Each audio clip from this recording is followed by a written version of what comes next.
Good afternoon, Facebook friends and YouTube followers. This is Rich again, back for your second video blog of the day for Thursday, December 18th, 2014, around 3:31 p.m. in Billerica, Massachusetts. It was a mix in sun and clouds today. We got some sprinkles and some few snowflakes mixed in, but it wasn't anything significant, and the highs in the 40s, but it feels more like freezing. Some news to report. It's official.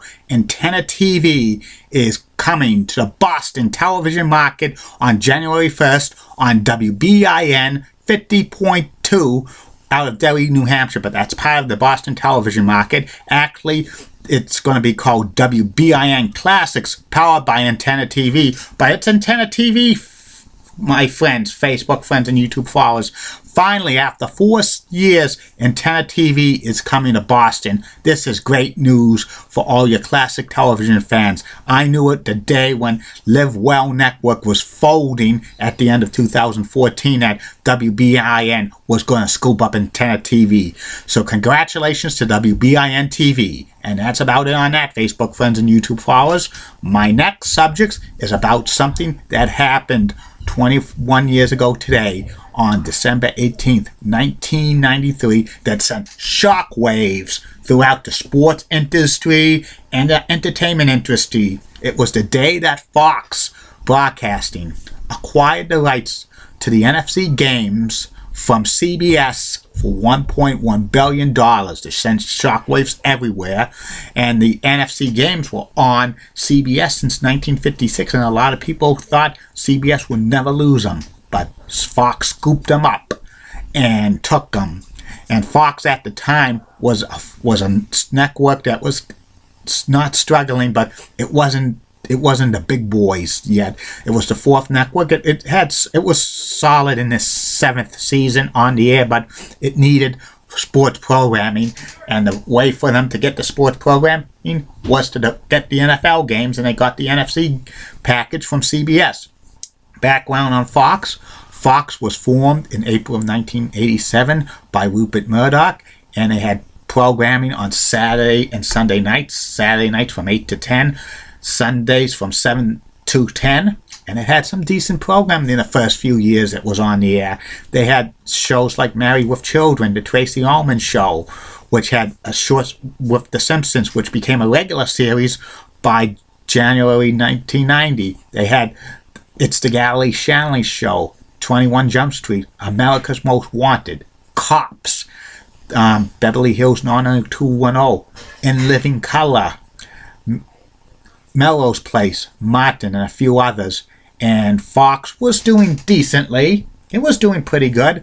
And they added programmings to the programming schedule in the September of 1989. They added a third night of the week on Monday nights. And by September 1990, they added Thursday and Friday nights to the programming lineup. And by the winter of 1992, they were on 7 days a week, broadcasting for full network schedule. A lot of places had Fox. Many of the big cities had Fox owned and operated stations like New York, Philadelphia, Chicago, Houston, Los Angeles, Boston, Massachusetts on WFXT Fox 25, and others. But there were some parts of the country that Fox were either on a low-powered station, or they had to share secondary affiliation with an ABC, NBC, or CBS affiliate, which they had to be shown overnight. Their programming is overnight. Well, there were some areas that did not even receive Fox, so those areas received Fox through a cable network called Fox and SNEC, which showed Fox primetime lineup, but the rest of the day they showed general entertainment programming like reruns of classic television series. And Fox did not have any programming. They didn't do daytime programming. They had like a late night talk show for a little while, the Joan Rivers Show for a while, but that eventually disappeared, and then they tried it. They also tried the Chevy Chase Show, which lasted 6 weeks in 1993.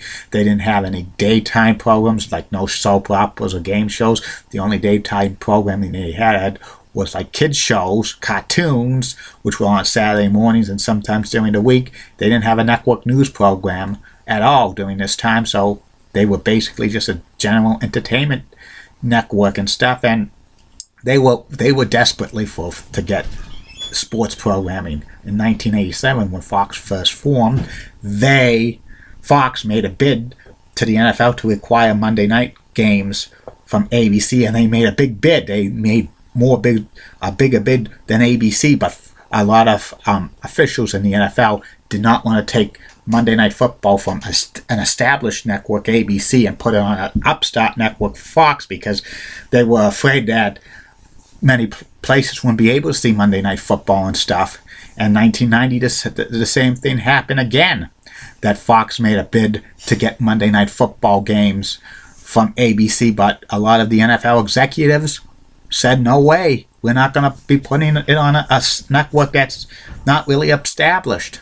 And this is when the time in 1992, the networks ABC, NBC, CBS, and also ESPN, TNT, who shared the Sunday night package, asked the NFL to forego the 1993 season of their contracts, kind of have it as a rebate, and extend it by 2 years. The NFL owners said, no way, we're not going to extend it 2 years, have a late rebate for the 1993 season, because all of the networks at that time was losing tons of money on the NFL. There was rumors that NBC wanted to get out of carrying AFC games. There was even rumors that Monday Night Football, ABC was looking to unload it, and even the Sunday night package was for ESPN, TNT. That was rumored to be unloaded.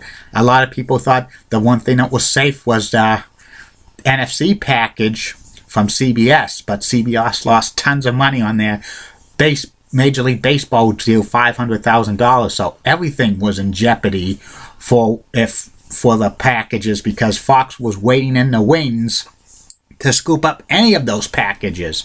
And they made an aggressive bid. December 18th, 1993, they were announced they won the $1.1 billion to get the NFC games off of CBS, which was on since 1956, and a lot of people were stunned about that. They thought the NFC games were going to be on CBS for life. And then people were ecstatic, but how are they going to get a broadcasting team and stuff like that, and how Fox was going to present it? Plus, many cities did not have Fox affiliation, or some of the cities that the NFC teams were on some of the NFC cities that had Fox affiliates were on UHF stations, which were low frequency than VHF stations. And Fox did that because they made a series of acquired moves to buy the stations in those areas that were the VHF stations, and they moved the Fox programming to there. So Dallas, Phoenix, Tampa, Atlanta, Detroit, Green Bay, Milwaukee, and New Orleans that did not have Fox owned and operated stations. Their Fox affiliates were actually on UHF stations, got the Fox affiliation on the VHF stations, and they did it great with it, and it got a lot of money in Fox's pocket and stuff like that.